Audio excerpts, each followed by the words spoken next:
Hare Krishna. So a question was once posed. Why does Krishna want you to worship him, to adore him, and to serve him? Is he an egomaniac? Well, I can say this one thing. He's the prime ego in the universe. He's the pure ego in and outside the universe. So if you want to call him egoistic, that's fine. But make sure you're not mixing up his ego, which is eternal, with the false ego that you currently display, that I currently display. You understand? Us living conditioned entities have false ego. That's, as a matter of fact, a soul is pure. Soul by itself is pure, uncontaminated, right?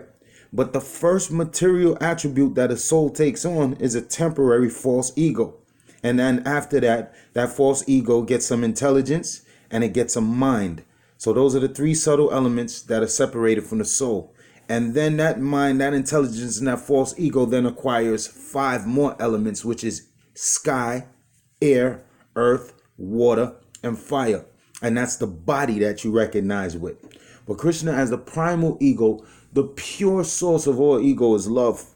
The original ego is love. Krishna is love. He's turned on by love. So the reason why he wants you to worship and adore him is not because he needs any energy from you. He's Purna. He's complete. He doesn't need your service. He doesn't need the fruits and flowers. He don't need the fish that you're trying to offer him either. You know what I'm saying? But the truth is, Krishna wants to honor the living entity. And that is activated according to his words in the Bhagavad Gita. According to his words, he surrenders to you to the level that you surrender to him. You get rewarded according to your level of surrender. So in order to activate reciprocity, it starts with the giver. Here's the catch. Krishna already gave us something from time immemorial. It was either Sat Chit Ananda, which is your real spiritual body. He gave you some cognizance, or he gave you some bliss, or he gave you the fact that you exist in a state of reality.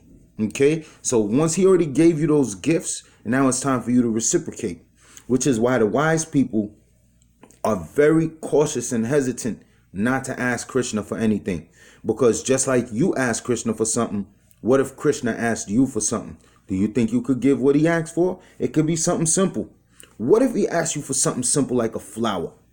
And you go and you pick the nearest flower. You put it on the altar and you don't know it got rejected because it was a GMO flower. It's not even a real flower to him, right?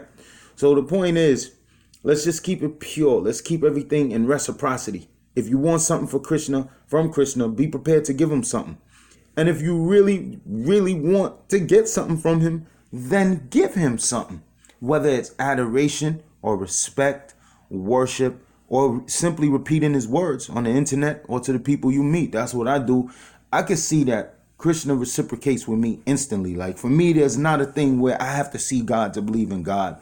I don't need him to prove himself to me. Matter of fact, I always remind you, he proved himself to my cousin. Like my cousin met Krishna while he was under surgery. And it wasn't no dream because he had a conversation with him, and how he described Krishna was exactly how I saw the devotees of Krishna consciousness describe Krishna, even down to the garments he was wearing. And my cousin wasn't no Hindu, he wasn't no Vedic, he was a black Christian who had no exposure to the transcendental radiation of Krishna consciousness. When I say Krishna consciousness, I'm not speaking about a religion or a religious belief system. I'm just talking about the original state of that pure Sat Chit Ananda soul, that soul that is composed of bliss, knowledge, eternity.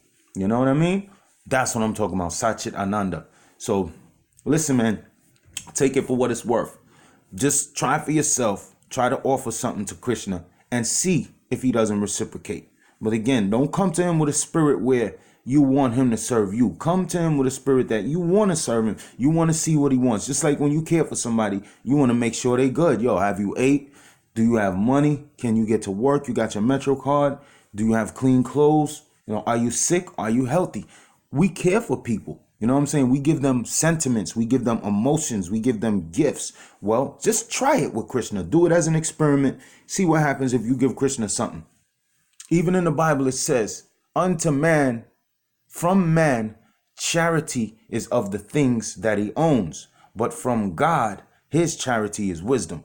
So I bless you all, Son Man Patu. king of YouTube. I just want you all to be blessed and receive some reciprocity from Krishna, but it starts with you. Remember, 1 step towards Allah, 10 steps back towards you.